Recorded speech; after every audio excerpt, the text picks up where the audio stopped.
Sir, మీరొక pharmaceutical కంపెనీకి అధినేత. వ్యాక్సిన్ తయారు చేసి ఎంతోమంది పిల్లల జీవితాలని ఆనందమయం చేశారు. అయితే జనరల్‌గా ఈ అలోపతి లేదంటే ఆయుర్వేదము, ప్రకృతి వైద్యం ఇలా అంటే ఎప్పుడైనా నేను ప్రకృతి వైద్యానికి సంబంధించి, ఆయుర్వేదానికి సంబంధించి ఏదైనా డాక్టర్‌తోని ఒక టిప్స్ చెప్పించాననుకోండి. ఫలానా అశ్వగంధ వాడితే అని వాళ్ళు చెప్తారు. వెంటనే డాక్టర్స్ ఫోన్ చేస్తారు. దీని వెనక సైంటిఫిక్ రీజన్ ఉందా? మీరెందుకు చేశారు అని అంటారు. అంటే అసలు అంటే ఇలాంటి వాటికి సైంటిఫిక్ రీజన్స్ చూపించాలా? వాడాలా? వాడుకోవద్దా? అసలు అలాంటి వాళ్ళని నిజంగానే ఇలా ఇంటర్వ్యూలు చేయొచ్చా? చేయకూడదా? అనే డౌట్ కూడా వస్తుంది నాకు. ఓన్లీ అలోపతినే కరెక్ట్ వైద్యమా? కాదు, కానీ కాదు. సింపుల్‌గా వాళ్ళకి కష్టమొచ్చిన నేను విషయం చెప్తాను. అలోపతి వైద్యము కేవలం దాని వయస్సు 400 ఏళ్ళు, అంతకుమించి లేదు. ఆయుర్వేదం కొన్ని వేల సంవత్సరాలు. అన్నిటికన్నా ముఖ్యంగా అలోపతి వైద్యం అవసరమే కాదన్ను. అలోపతి వైద్యం కొన్ని ఇన్స్ట్రుమెంట్స్ మీద, గ్యాడ్జెట్స్ మీద ఆధారపడి దాని నుంచి రోగ నిర్ధారణ చేస్తున్నారు.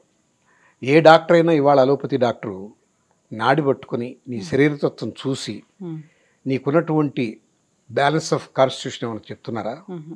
మనిషికి రోగం వచ్చిందంటే లోపల సమతుల్యత ఏదో పోయింది. జ్వరం వచ్చిందనుకోండి, జ్వరం అది కేవలం ఇండికేషన్, సిమ్టమ్, అది రోగం కాదు. ఆ జ్వరం రావడానికి కారణభూతం వేరే లోపల ఉంది. అజీర్తి కావచ్చు, లేదా నీ ఇంబ్యాలెన్స్ వల్ల గట్లో ఏదో ప్రాబ్లం వచ్చి బ్యాక్టీరియా వచ్చి ఉండొచ్చు, వైరల్ ఇన్ఫెక్షన్ వచ్చి ఉండొచ్చు, మీకు సైనస్ వచ్చి ఉండొచ్చు, ఏదో కారణం ఉంది. జ్వరం వచ్చింది, మీకు వచ్చిన జ్వరం ఒక కారణంతో వచ్చింది, నాకు వచ్చిన జ్వరం ఇంకో కారణంతో వచ్చింది. మనం ఇద్దరం డాక్టర్ దగ్గరికి పోతే ఇద్దరికి పారాసిటమాలే రాస్తారు. కారణం ఏంటి? అని హీ సప్రెసింగ్ దట్ సిమ్టమ్. మీకు జ్వరం తగ్గించడమే ఆయన ధ్యేయం. ఇది ఎందుకు వచ్చిందబ్బా అని ఆలోచించరు. ఒకవేళ ఆలోచించడానికి అవకాశం కూడా లేదు. మహా అయితే టెస్టులు రాస్తాడు, బ్లడ్ టెస్టులు రాస్తాడు. అది ఇండైరెక్ట్ మెథడ్, అది కూడా తప్పను, నేను చేయించుకుంటాను టెస్టులు. కానీ ఆయుర్వేదంలో గొప్పతనం చూడండి. మీ నాడి చూసి 72,000 నాడులు ఉన్నాయి, వాళ్ళకి తెలుసా? తెలియదు. వాళ్ళకి తెలిసింది కేవలం బ్లడ్, లిపిడ్ ప్రొఫైలు, ఇంకేదో లివర్ టెస్టు, కిడ్నీ టెస్టు, ఇవి తప్పితే ఎక్కువ లేవు. మహా అయితే 20 టెస్టులు ఉంటాయి వాళ్ళకి.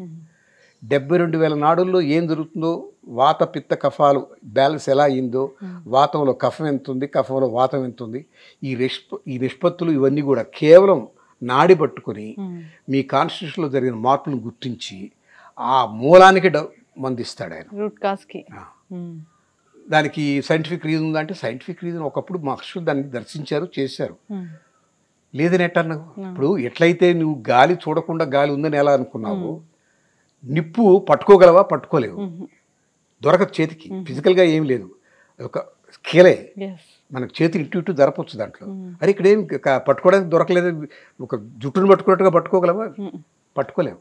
కానీ దాన్ని నమ్ముతున్నావు కదా, దాని ప్రభావం తెలుసు కదా, కాలుతుంది, వేడెక్కుంది, దానివల్ల వెలుతురు వస్తుంది. మరి వాటిని నమ్మినప్పుడు ఆయుర్వేదం ఎందుకు నమ్మవు మనం? కానీ యాక్సిడెంట్ అయింది, ఎముక విరిగింది, ఆయుర్వేదంతో చేసినారు, ఒకప్పుడు చేశారు, టైం ఎక్కువ పడుతుంది. ఇప్పుడు కొత్తగా హీలింగ్ పద్ధతులు వచ్చినాయి. ఆ రెండు ఎముకలను ఒక దగ్గర చేర్చడం, దానికి ఒక బ్యాండేజ్ కట్టడం, దీన్ని మనం ఆర్థోపెడిక్స్ అనో లేకపోతే ఇంగ్లీష్ అలోపతినో అంటున్నాం. ఈ వైద్యాన్ని ఆ పేరుతో కాకుండా ఒకప్పుడు చేశారు, ఇప్పుడు వీళ్ళు హాస్పిటల్లో త్వరగా చేస్తున్నారు. ఇది అవసరమే కాదని. కానీ క్రానిక్ డిసీజెస్ ఉంటాయి, చాలా కాలంగా వస్తున్నటువంటి దీర్ఘవ్యాధులు ఉంటాయి. వాటికంతా ఇంగ్లీష్ వైద్యం కన్నా ఆయుర్వేదమే చాలా మేలు. హోమియోపతి మేలే. హోమియోపతి కూడా కాన్స్టిట్యూషన్ బేస్డ్, పేషెంట్ స్పెసిఫిక్ మందులు. మీకు నాకు ఒకే రకం మందు కాదు, మీ కాన్స్టిట్యూషన్ బట్టి మీకు ఒక మందు, నా కాన్స్టిట్యూషన్ బట్టి నాకు ఒక మందు. ఇంగ్లీషు వైద్యంలో అందరికి ఒకటే మందు. ఎందుకనంటే సిమ్టమ్స్ తొగ్గడానికే దుప్పటి కింద దాచిపెట్టినట్టే పాముని, అది ఎప్పటికైనా తిరిగి కాటేస్తుంది. ఇంగ్లీష్ వైద్యం అంత చెత్త అని అనొద్దు, దాని అవసరం ఉంది. ఆపద్ధర్మంలో ఎమర్జెన్సీ, మొన్న కోవిడ్ వ్యాక్సిన్ వద్దనన్నామా, వేసుకోమన్నాం. కానీ సైంటిఫిక్ రీజన్ అడిగితే, ఈ సైంటిఫిక్ రీజన్ అడిగిన వాళ్ళని అన్ని టెస్ట్ చేశారా? టెస్ట్ చేయకుండా తీసుకున్నారు కదా, ఎందుకు తీసుకున్నారు? దాని స్టెబిలిటీ తెలుసా, దాని షెల్ఫ్ లైఫ్ తెలుసా, దాని ఎఫికసీ తెలుసా, ఎంతమంది మీద ప్రయోగం చేశావు, ఇన్ని అడిగామా? అమ్మో అమ్మో అని వేసేసుకున్నాం. అప్పుడు అవసరం లేకపోయిందా లాజిక్? సైంటిఫిక్ రీజన్ అడిగారా? అందువల్ల ఇవి తర్కంలో దిగొద్దు మనం. ఏది మంచి ఏది మేలుని కాదు, అన్ని వైద్యాలు మంచివే. కాకపోతే వైద్యుడు నారాయణుడితో సమానం. ఎప్పుడు కూడా good physician will treat the patient, a great physician will treat the patient with disease. మీకు అర్థమైందా? పేషెంట్ విత్ డిసీజ్ని చాలా గొప్ప వైద్యుడు చేస్తాడు. కేవలం పేషెంట్ డీల్ చేసేవాడు గుడ్ డాక్టర్. గుడ్ డాక్టర్ కన్నా గ్రేట్ డాక్టర్ గొప్ప కదా. అతను డిసీజ్ని పట్టుకుంటాడు, అతని రిలేషన్షిప్ ఈజ్ విత్ డిసీజ్. ఆ డిసీజ్ని ఓరియంట్ చేస్తాడు. వచ్చిన వాడు ఏదో చెప్తే తలంచుకొని మందులు రాయడం కాదు, అలా ఆయుర్వేద వైద్యుడు చేయడు. నాడి చూసి మీ సమతుల్యత ఎలా ఎక్కడ లోపించదో గమనించి దానికే వైద్యం చేస్తాడు. అంటే అలాంటి వాళ్ళు ఉన్నారా ఇవాళ అంటే వాళ్ళు కూడా తగ్గిపోయారు. వాళ్ళకి ప్రోత్సాహం లేదు. మనదైన విద్య వదిలేసాము, ఎట్లయితే మన వాంగ్మయం వదిలేసాము. మనకి హిందూ ధర్మం అంతా అనేక శాస్త్రాల సమన్వయం. యోగశాస్త్రం ఉంది, యజ్ఞశాస్త్రం ఉంది, విజ్ఞాన శాస్త్రం ఉంది, ఖగోళ శాస్త్రం ఉంది, ఆయుర్వేద శాస్త్రం ఉంది. అన్ని శాస్త్రాలు ఉన్నాయి మనకు, అన్నీ వదిలేసాం. అప్పటి ఆయుర్వేదము ఇప్పుడు ఆయుర్వేదంతో మనం అంటే ఆనాటికి అనేక ఔషధ మొక్కల గురించి వాటి గురించిన అవగాహన ఉండేది. వాళ్ళ అడవులకు దూరంగా టౌన్లో అర్బన్ సొసైటీలో బతుకుతున్నాం. నేను ఒక తంగేడు ఆకు అని అనుకోండి, మీకు ఎక్కడ దొరుకుతుంది ఇక్కడ? ఎలా దాన్ని పట్టేవాళ్ళు ఎవరు? అడవులకు వెళ్ళి తెచ్చేవాళ్ళు. ఆ రోజుల్లో ఆ అడవుల మధ్యనే బతికారు. ఆ నాగరికతకి సరిపోయింది. ఈ నాగరికతకి చాలదు. తప్పనిసరిగా ఎవరో తీసుకెళ్ళి మా ఫార్మా కంపెనీలు అన్నీ మేము చేసే మందులు కూడా ఏంటంటే చెట్టు నుంచి వచ్చినాయి, ప్లాంట్ బేస్డ్ అన్నీ. దాన్ని శుద్ధి చేసి దాన్ని ఏదో చేసి కంకాక్షన్ చేసి మందులు తయారు చేస్తాం. కానీ వాడే విధానంలో మాత్రం సిమ్టమ్కి మందు ఇస్తున్నారు కానీ రోగానికి మందు ఇవ్వడం తగ్గిపోయింది. అంటే అసలు బొత్తిగా లేదని కాదు, ఆ భాగం తగ్గింది. అది దురదృష్టం అలోపతి వైద్యుడు. ఒక పెద్ద బిజినెస్ జరుగుతుంది ప్రపంచం మొత్తం. అదేంటంటే ఊబకాయం. ఊబకాయాన్ని తగ్గిస్తాము అని స్లిమ్ క్లినిక్స్ అని చాలా పెద్ద బిజినెస్ జరుగుతుంది. ఏంటి, అథెంటిసిటీ లేని వాళ్ళు, సర్టిఫైడ్ కాని వాళ్ళు, ఇన్స్టాగ్రామ్ పేజ్ ఉన్న ప్రతి ఒక్కళ్ళు న్యూట్రిషనిస్టులుగా తయారై ప్రజల ప్రాణాలతో చెలగాటం ఆడుతూ ఉన్నారు. ఏంటి అసలు ఊబకాయం అనేది ఎంత ప్రపంచవ్యాప్తంగా ఎందుకు ఇంత సెన్సేషనల్ అయిపోయింది? దీన్ని తగ్గించుకోవడానికి ఏం లేవా డైట్స్? అంటే డైట్స్ కూడా అంతే, మాది లిక్విడ్ డైట్ అంటారు, ఇంటర్మీడియట్ ఫాస్టింగ్ మంచిది అంటారు, ఇంకొకరు ఇంకో డైట్ అంటారు, రకరకాల డైట్స్ వచ్చాయి, కీటో డైట్స్ అంటారు. ఇలాగా ఇవన్నీ ప్రత్యామ్నాయాలు. అసలైనటువంటి అసలు ఊబకాయం ఎందుకు వచ్చిందో ప్రశ్నించుకోవాలి. అంటే నీ లైఫ్ స్టైల్ సరిగా లేదు, నువ్వు వేళకి నిద్రపోవటం లేదు, స్ట్రెస్ ఎక్కువ ఉంది, తినే ఆహారంలో వాల్యూస్ లేవు, సమతుల్యమైన ఆహారం కాదు. ఏదో 11 గంటల దాకా సినిమా చూస్తావు టీవీలోనో థియేటర్లోనో, 12 గంటలప్పుడు జొమాటోలో బిర్యానీ ఆర్డర్ చేస్తావు, 12 గంటలప్పుడు అది లివరు రెస్ట్ తీసుకునే సమయం, అది శుద్ధి చేయాలి బాడీలో అన్నీ. నువ్వు అప్పుడు ఆహారాన్ని తోసేస్తావు దాన్ని నెత్తిన, దాన్ని మెటబలైజ్ చేయాలి, దానికి రెస్ట్ ఎక్కడుంది? అది ఒక దశలో ఇట్ గివ్స్ అప్. లోపల మొత్తం అంతా శరీరంలో తత్వం అంతా మారిపోద్ది. నిద్ర లేదు, అనాలోచితంగా నీ ఆహారం ఎక్కువైపోయింది, నీకు ఉండాల్సినటువంటి రెస్ట్ లేదు, ఏ అవయవానికి రెస్ట్ ఇవ్వలేదు నువ్వు. అవన్నీ వికటిస్తాయి, వాటి ధర్మాలు అవి మర్చిపోతాయి, వదిలేస్తాయి, విపరీతంగా పెరిగిపోతుంది. ఆ తర్వాత దానికి నేను 14 గంటలు ఏం తిన్నాను, 16 గంటలు ఏం తిన్నంటే బాడీలో మిగతా భాగాలు దెబ్బతింటాయి, పోషకాహారాలు ఉండవు. సో ఇదేంటంటే తప్పు చేశారు, ఆ తప్పును సవరించుకోవడానికి మరి కొన్ని తప్పులు చేస్తున్నారు.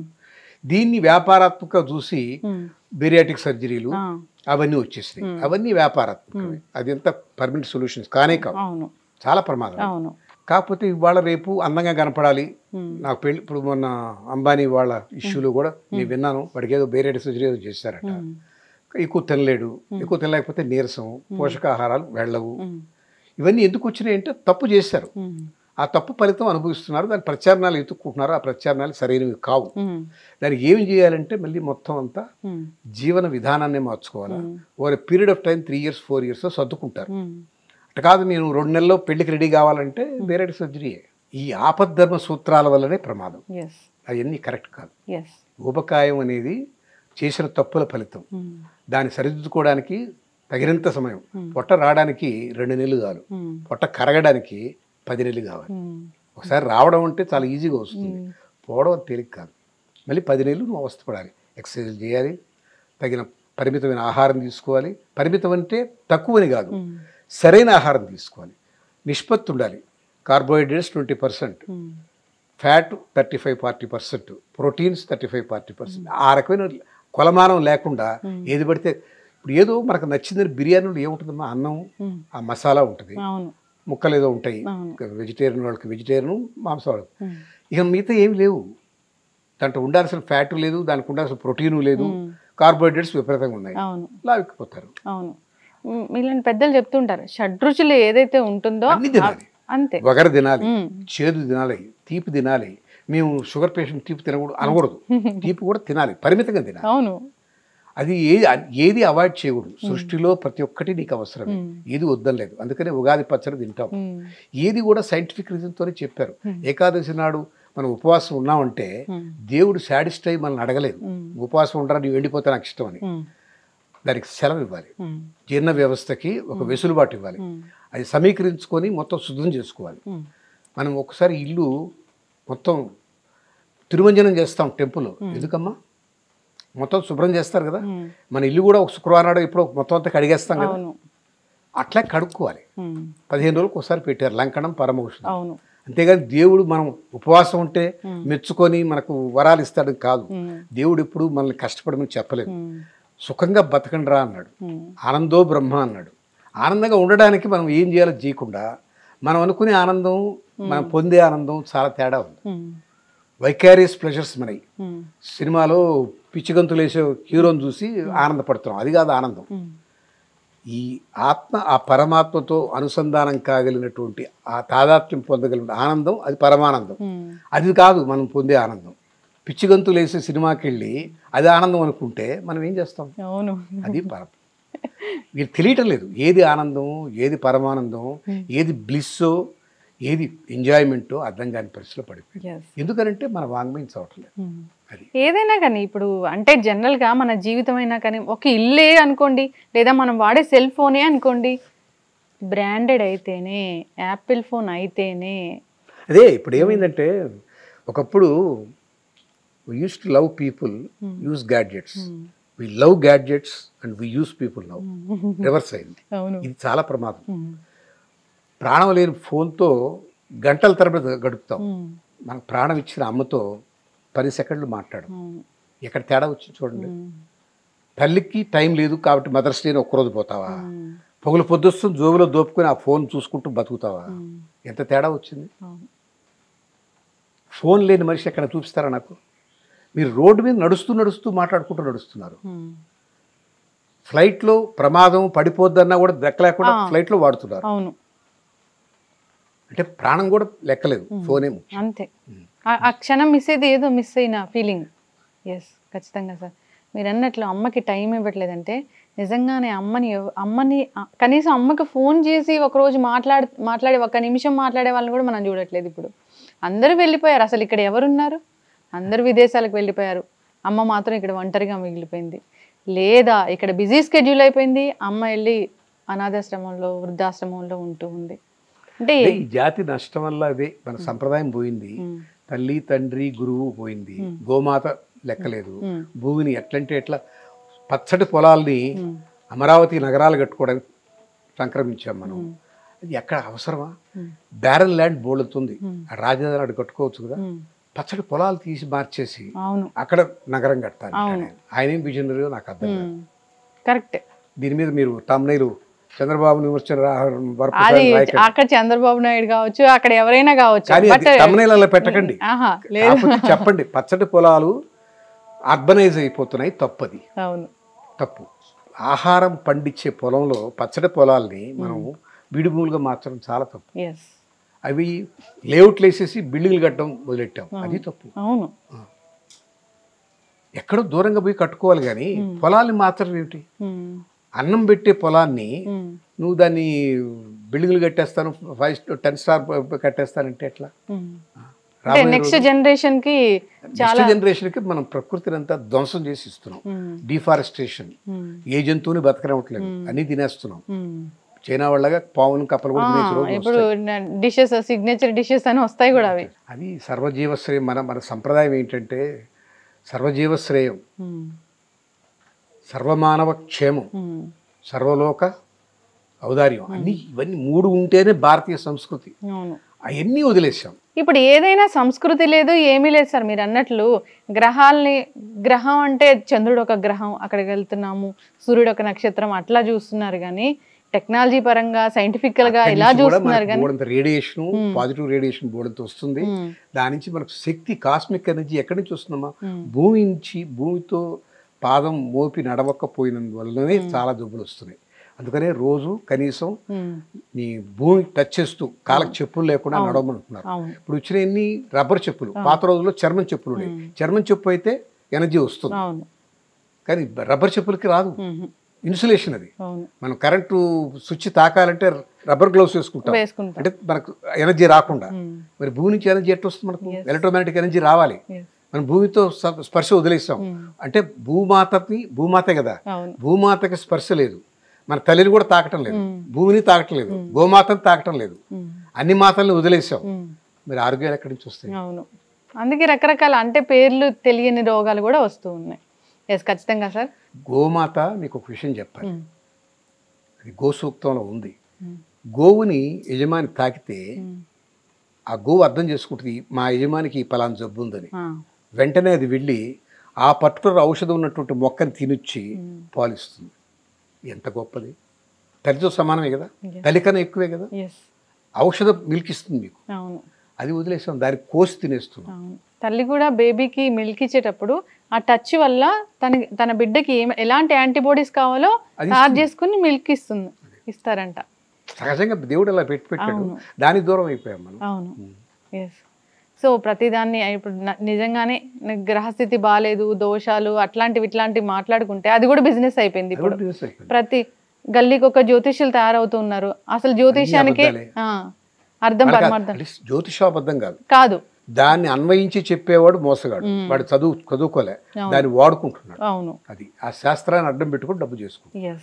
ఖచ్చితంగా సార్. వాడి వాక్శుద్ధి లేదు, వాడి నియమం లేదు. ఒక శాస్త్రం ఫలించాలంటే వాళ్ళ నిబద్ధత ఉండాలి, వాక్శుద్ధి ఉండాలి, వాడికి ఆచారం ఉండాలి, నిష్ఠ ఉండాలి. అవన్నీ ఉన్నాయా అందరికీ? కొద్దిమంది ఎక్కడో కనపడిన వాళ్ళు, మనకు తెలియదు. మనం చూసే ఎక్కువ మంది వాళ్ళే. అదే జ్యోతిష్యం అనుకుంటున్నాము. అవే ముహూర్తాలు పెట్టుకుని మనం శాస్త్రాలని విమర్శించు. శాస్త్రం ఎప్పుడు నిష్కర్షగానే చెప్పు. దాన్ని అన్వయించుకునేవాడే పక్కకు జరిగి పతనమైన మనిషి చెప్తున్నాడు. నిక్కచ్చిగా ఉన్న వాళ్ళు ఎక్కడో ఉన్నారు, కనుమరుగవుతున్నారు కూడా అసలు. ఎస్, ఖచ్చితంగా సార్. అలాంటి గ్రేట్ లెజెండ్స్ని ఒకసారి, అంటే మీలాంటి ధర్మాన్ని రక్షించే వాళ్ళు. నేను ఇలా జరగటం లేదనే బాధపడే ఒక బాధాతప్త హృదయుడిని మాత్రమే అనుకోండి. నేను మహర్షిని కాదు, నేను లెజెండ్ని కాదు, కానీ ఇటు మర్చిపోతున్నామని బాధపడుతున్న ఒక మామూలు సగటు జీవిని. నాలాగా 10 మంది కానీ బాధపడితే మార్పు రావచ్చు నా కోరిక. అవును, ఖచ్చితంగా సార్. చాలా చక్కటి మాటలు చెప్పారు. అందరూ కూడా ఆచరించాలని కోరుకుందాం, పాటించాలని కోరుకుందాం. నేను మంచి థంబ్నెయిల్స్ పెడతాను, మళ్ళీ నాకు ఇంటర్వ్యూ ఇవ్వాలని. థంబ్నెయిల్స్ సరిగా లేకపోతే మీరు కూడా cut off 100%. Yes, thank you so much sir. ధన్యవాదాలు. నమస్కారం.